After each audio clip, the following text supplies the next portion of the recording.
Cette génération fait face à des grands défis et elle doit comprendre que la Terre actuellement est très polluée. Nous ne sommes pas 7 milliards d'êtres humains sur la Terre. Il n'y a pas que des hommes qui marchent au milieu de vous. La Bible est très claire sur la réalité spirituelle des Néphilim. Qu'est-ce que c'est que des Néphilim? C'est des démons déguisés en chair, des démons qui sont physiquement présents sur la terre des hommes. Parce que leur mission exige leur présence physique sur la terre. Sur la terre, ils naissent comme des hommes, ils vivent comme des hommes. Vous pouvez retrouver leur père, grand-père, leur oncle, leur cousin, leur cousine. Ce sont des démons. Et ils savent qui ils sont. Alors, pourquoi le Fils de l'homme dit que les jours du Fils de l'homme seraient semblables aux jours de Noé où les hommes y buvaient et mangeaient? Écoutez-moi ici. Qu'est-ce qui s'est passé dans l'ancien monde au temps de Noé? Les anges déchus ont pollué l'humanité lorsqu'ils se sont alliés avec les filles des hommes. De leur union sont nés ce qu'on appelle justement des Néphilim, des démons, des êtres contre nature, des êtres qu'on appelle des êtres hybrides. Par ailleurs, la Bible dit que les dieux grecs ont existé, ils étaient là. La Bible affirme leur existence. Bref, ce sont eux qu'on appelle des Néphilim, des géants. Dans ce siècle présent ici, ils ne viennent plus comme des géants, non, ils ont dissimulé leur être. Ils naissent comme des hommes normaux, comme vous et moi. Ils parlent comme vous et moi. Ils font les mêmes choses que nous faisons, mais c'est vraiment que du spectacle. Ils savent qui ils sont. C'est que du théâtre. Ils savent pourquoi ils sont sur la terre, quelle est leur mission sur la terre. Les chrétiens doivent se réveiller. Pendant que vous courez derrière des prophètes et des hommes de Dieu ici, là, vous ne cherchez pas l'Esprit de Dieu. Vous ne cherchez pas la vérité et la connaissance. L'apôtre Jude parle de ces hommes qui ont été condamnés depuis le commencement des temps. Suivez-moi ici. Alors, au temps de Noé, ce qui a ramené le jugement sur la terre, c'est que les Néphilim, ces enfants-là des anges déchus et les anges déchus, ont pollué la terre, ont multiplié le péché sexuel sur la terre, l'abomination sur la terre, toute forme de mal. En fait, les livres d'Enoch expliquent ça en détail.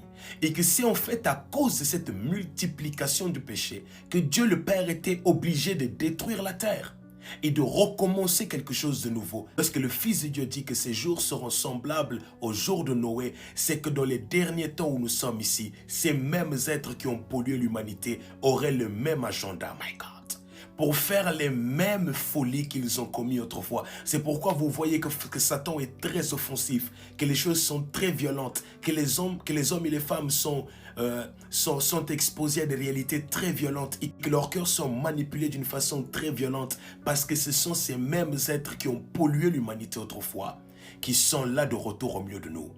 Donc si vous pensez jusqu'à présent que nous sommes 7000 êtres humains sur la terre, vous me prenez terriblement. Alors, plusieurs même au milieu d'entre eux ont été filmés physiquement. Parfois, vous avez sûrement vu ici sur les réseaux des hommes et des femmes qu'on a filmés, leurs yeux se transformaient en un œil de lézard. L'humain appelle ça des reptiles. Hein? Par exemple, les Américains et quelques personnes qui sont un peu éveillées, qui regardent un peu les choses qui sont pas normales sur la terre des hommes. Ils ont décidé d'appeler ces gens-là des reptiles, mais ce ne sont pas des reptiles. Ce sont des Néphilim, c'est des véritables démons qui sont ici sur la terre dans un seul but, de multiplier le péché, de multiplier l'iniquité. Alors, même parmi les pasteurs, il y a des Néphilim, parmi les prophètes, parmi les 5 ministères, même au milieu des frères et sœurs, même dans toutes les églises, il y a des Néphilim. Il est très important que lorsque vous rencontrez quelqu'un sur la terre, que vous demandez au Seigneur Jésus, cette personne, de qui vient-il? La terre est très essuyée. Beaucoup vont être déçus à la fin des jours de voir que non, ce pasteur ici ou cet être ici que j'ai suivi, en fait, c'était un Néphilim. Cette dame ici qui me disait, je suis trop amoureuse de toi, ou ce frère ici qui disait, cet homme ici qui disait, excusez-moi, je suis trop amoureux de toi. En fait, il n'était là que pour une mission. C'était un démon déguisé. Vous devez être sérieux. Vous devez être focus sur votre marche. Vous devez interroger l'Esprit de Dieu. Sachez que les fils de Dieu existent et qui sont sur la terre. Les fils de Dieu, c'est qui? Ce sont des véritables chrétiens, chrétiennes qui ont vraiment décidé de tout abandonner pour suivre la lumière. Et Jésus les enseigne et les révèle les choses qui sont cachées. Que Dieu vous bénisse. Partagez ce message partout. Partagez-le de toutes les manières possibles. Que les chrétiens et les chrétiennes se réveillent sur les réalités spirituelles de ces démons qui sont physiquement sur la terre des hommes.